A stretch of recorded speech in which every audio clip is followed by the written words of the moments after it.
भालता से बड़ी खबर। नरसिंह मंदिर समिति की दुकानों पर कब्जे का मामला। सरपंच पति पर दुकानों पर कब्जे का आरोप लगा है। विरोध में ग्रामीण धरने पर बैठ गए हैं। तो भालता कस्बे के बाजार बंद रखकर विरोध जताया गया है। प्रशासन ने मामले में सीमा ज्ञान और जांच के बाद भी दुकान खाली नहीं कराई। प्रशासन की कार्यशैली को लेकर भी ग्रामीणों में गुस्सा है। ये बड़ी खबर आपको बता रहे हैं, तस्वीरें भी आपको दिखा रहे हैं। झालावाड़ का ये पूरा मामला बताया जा रहा है, जहां नरसिंह मंदिर समिति की दुकानों पर कब्जे से जुड़ा ये मामला और इसमें ये बड़ी अपडेट। इसी खबर पर ज्यादा जानकारी के साथ संवाददाता तरुण हमारे साथ जुड़े। तरुण, ग्रामीण आक्रोशित हैं और यहाँ पर प्रशासन की कार्यशैली पर भी सवाल उठ रहे हैं। फिलहाल क्या कुछ मामला है और क्या स्थिति वहां पर है? जी बिल्कुल, ग्रामीणों में खासा आक्रोश है प्रशासन की कार्यशैली को लेकर, क्योंकि इसी मामले को लेकर पिछले 15 दिन पहले भी भालता कस्बा बंद रहा था और ग्रामीणों ने इस मामले में विरोध जताया था। बाद में मौके पर पहुंचे पुलिस और प्रशासनिक अधिकारियों ने ग्रामीणों को जांच करवाने का आश्वासन दिया था, लेकिन अब जब जांच पूरी हो गई है और जांच में कब्जाधारी जो है उस पर आरोप भी प्रमाणित पाए गए हैं कि उसने मंदिर की दुकानों पर कब्जा किया है, लेकिन उसके बावजूद भी प्रशासन लचर कार्यशैली अपना रहा है और जिसने अवैध कब्जा किया उससे मंदिर समिति की दुकान खाली नहीं करवा रहा।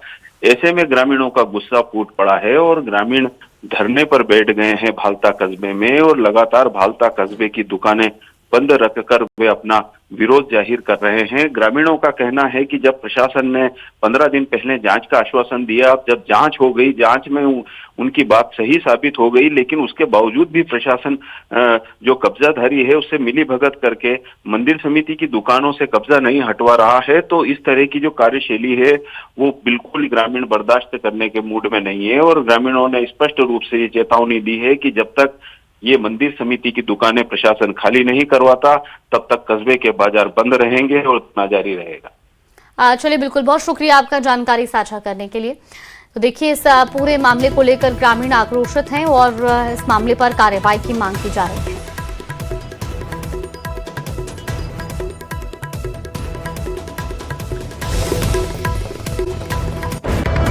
और अब इसी बीच बड़ी खबर जयपुर से आपको बता दें, जयपुर हाईकोर्ट को फिर बम से उड़ाने की धमकी मिली है। आज छठी बार ऐसा हुआ है जब हाईकोर्ट में बम की धमकी मिली है। पुलिस और जांच एजेंसियां हाईकोर्ट पहुंची हैं। परिसर को खाली करवाया जा रहा है। डॉग स्क्वाड और बम निरोधक दस्ता भी पहुंचा है। तो हाईकोर्ट परिसर में चप्पे चप्पे की तलाश जारी है। ये बड़ी खबर आपको बता रहे हैं, जयपुर हाईकोर्ट को फिर से बम से उड़ाने की धमकी मिली है। तो आए दिन इस तरह से बम की धमकी मिल रही है और अब वहां पर डॉग स्क्वाड की टीम मौके पर पहुंची है। चप्पे चप्पे की तलाशी वहां पर ली जा रही है। इसके साथ ही हाईकोर्ट परिसर को भी खाली करवाया जा रहा है। बम निरोधक दस्ता भी मौके पर पहुंचा है।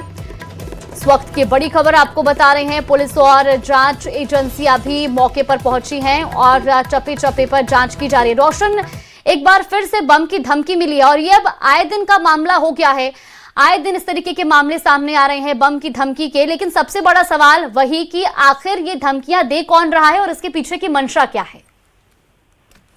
जी बिल्कुल, देखिए, लगातार राजधानी जयपुर और खासकर हाईकोर्ट में लगातार जो बम होने की सूचना, बम से उड़ाए जाने की जो सूचना है, इस तरीके के ईमेल आ रहे हैं। इस बारे में राजस्थान पुलिस की साइबर सेल और सुरक्षा एजेंसियों के कहा जा सकता है कि अभी तक जो है कुछ भी हाथ नहीं लगाया है। लगातार जो पुलिस प्रशासन दावा कर रहा है कि हम इस बारे में जो है वो अलग अलग टीमें बनाई गई है, इन्वेस्टिगेशन कर रहे हैं, लेकिन अभी तक कहा जा सकता है कि जो इस तरीके की जो ईमेल जो भेजने वाला जो व्यक्ति है वो अभी तक पुलिस की पकड़ से दूर है। आज भी हाई कोर्ट के अंदर जो बार एसोसिएशन है उनके इलेक्शन चल रहे हैं। इस बीच इस तरीके की जो सूचना ने हड़कंप मचा दिया है हाई कोर्ट प्रशासन के अंदर।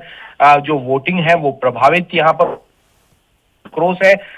गनीमत ये रही कि जब आज सूचना मिली तो उससे पहले बम निरोधक जो दस्ता है वो हाईकोर्ट के अंदर ही मौजूद था, एहतियातन तौर के ऊपर। कल भी जिस तरीके से जो सूचना मिली थी हाईकोर्ट के अंदर बम होने की, तो उसके बाद में पुलिस प्रशासन की ओर से जो है कल भी जो है चप्पा चप्पा जो है खंगाला गया था। डॉग एक्सपर्ट कि साइबर सेल की टीम लगातार टीमें बनाकर इस पर जांच कर रही है और ये कोई पहला या दूसरा मामला नहीं है। ऐसा छठवीं बार है जब बम की धमकी मिली है हाल फिलहाल में।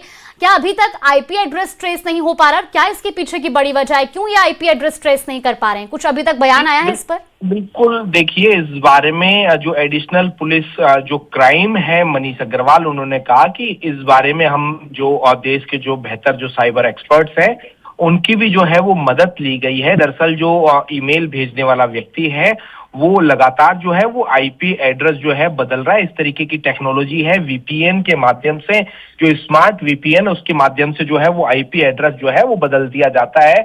और इसमें जो है इस तरीके की जो है कि कोई इस तरीके से आतंकी जो संगठन है उनसे जुड़ा हुआ नेटवर्क है या फिर कोई असामाजिक तत्व है, इस बारे में भी जो है वो जानकारी जुटाई जा रही है। पुलिस कमिश्नर के स्तर के ऊपर जो है टीम का जो है गठन किया गया है। लगातार जो पुलिस प्रशासन इस बारे में कहा जा सकता है कि इन्वेस्टिगेशन में जुटा हुआ है। साइबर जो टीम है उनकी जो है वो मदद ली जा रही है, लेकिन कहा जा सकता है कि इस तरीके से जो थ्रेट मिल रहे हैं वो सुरक्षा एजेंसियों के लिए किसी चुनौती से जो है वो कम नहीं है। और आज भी आप देख सकते हैं, जब हाईकोर्ट बार एसोसिएशन के इलेक्शन चल रहे हैं, इस बीच में इस तरीके का जो थ्रेट मिलना सुरक्षा एजेंसियों के लिए जो है सिरदर्द बन गया है। किसी चुनौती से जो है वो कम नहीं है। बिल्कुल, और सबसे बड़ी चुनौती है जांच एजेंसियों के लिए, साइबर सेल की टीम के लिए और पुलिस के लिए भी, क्योंकि आए दिन इस तरीके के मामले सामने आ रहे हैं और इससे सीधा सीधा काम भी प्रभावित हो रहा है और लोगों के अंदर कहीं ना कहीं सुरक्षा को लेकर के भी एक बड़ा सवाल अब खड़ा हो रहा है।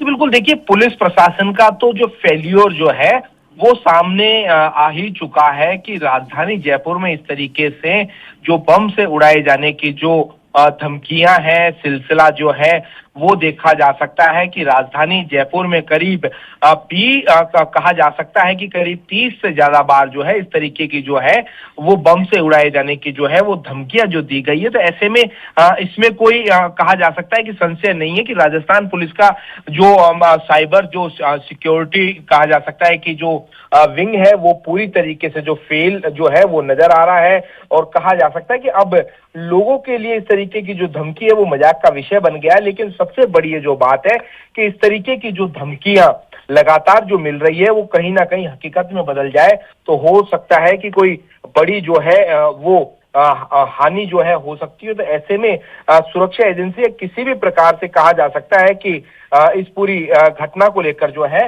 वो लापरवाही नहीं बरतना चाहती है। जो ईमेल जो भेजने वाला जो व्यक्ति है, ईमेल भेजने का कहा जा सकता है कि क्या नजरिया है, तो इन तमाम पहलुओं को ध्यान में रखते हुए जो है इन्वेस्टिगेशन किया जा रहा है। बिल्कुल रोशन, फिलहाल ये जरूर जानना चाहेंगे कि आज जो ईमेल के जरिए ये धमकी भरा मैसेज आया है वो किस वक्त का है और फिलहाल क्या स्थिति है हाईकोर्ट परिसर में?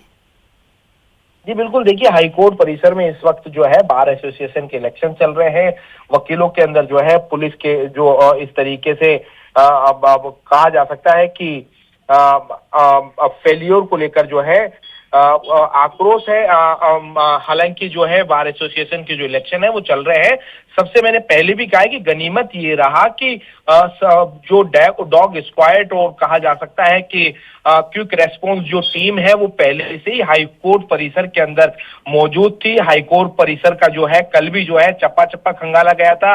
आज जैसे ही थ्रेट मिला तो उसके बाद में जो सुरक्षा एजेंसियों ने जो है एक बार फिर से जो है वो सर्च जो है वो तेज यहाँ पर जो है बिल्कुल रोशन, फिलहाल वहां पर लगातार टीमें जांच भी कर रही है। फिलहाल के लिए आपका बहुत शुक्रिया जानकारी साझा करने के लिए।